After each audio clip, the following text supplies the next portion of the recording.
मी 30 दिवसात माझं 6 kilo weight कमी करण्याचा चॅलेंज घेतलेला आहे आणि त्याच चॅलेंजचा आजचा 16वा दिवस आहे. आज सण आहे पण चॅलेंज मात्र सुरू आहे.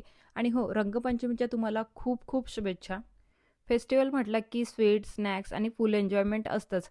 आज मी फेस्टिवल एन्जॉय केला, पण कलर्स, फन आणि फॅमिली टाईम. एक मात्र गोष्ट लक्षात ठेवली, बॅलन्स. ओव्हर इटिंग टाळलं, हायड्रेशन मेंटेन ठेवलं आणि कालचा फुल चीट डे झाला त्यामुळे आज डाएट मेंटेन ठेवली.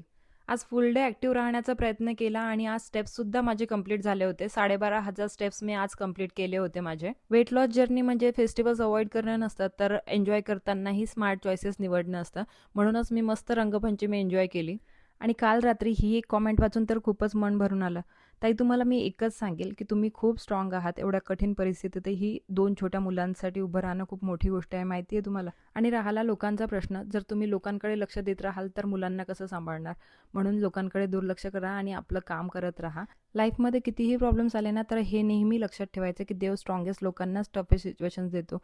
कारण त्यांना माहिती आहे की तुम्ही हार मानणारे नाही आहात. तुम्हाला कुकिंगची आवड आहे ना, हे खूप छान आहे. नक्की तुमचा पापड व्यवसाय सुरू करा, कारण छोट्या सुरुवातीपासूनच मोठं यश मिळतं. आणि स्वतःवर विश्वास ठेवा, तुम्ही एकटे नाही आहात. आम्ही सगळे तुमच्यासोबत आहोत. आणि हो, जर तुम्हाला काही मदत पाहिजे असेल माझी, तर तुम्ही मला नक्की सांगू शकता. तुम्ही Instaवर मला DM करा, मी तुमच्या DMचं रिप्लाय करेल. देवाकडे तुमच्यासाठी हीच प्रार्थना करेल की देव तुम्हाला आणि तुमच्या मुलांना नेहमी आनंदी आणि सुरक्षित ठेवो.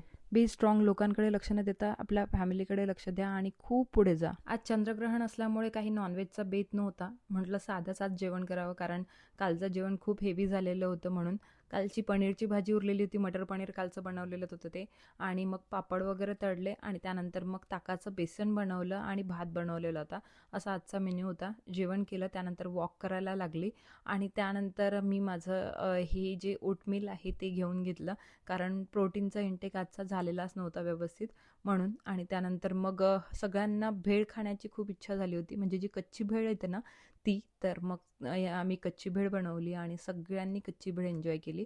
असा होता आजचा आमचा रंगपंचमीचा दिवस. तुमचा रंगपंचमीचा दिवस कसा गेला हे मला तुम्ही कॉमेंट सेक्शनमध्ये सांगू शकता. आणि व्हिडिओ आवडल्यास लाईक करा, शेअर करा आणि फॉलो करायला विसरू नका.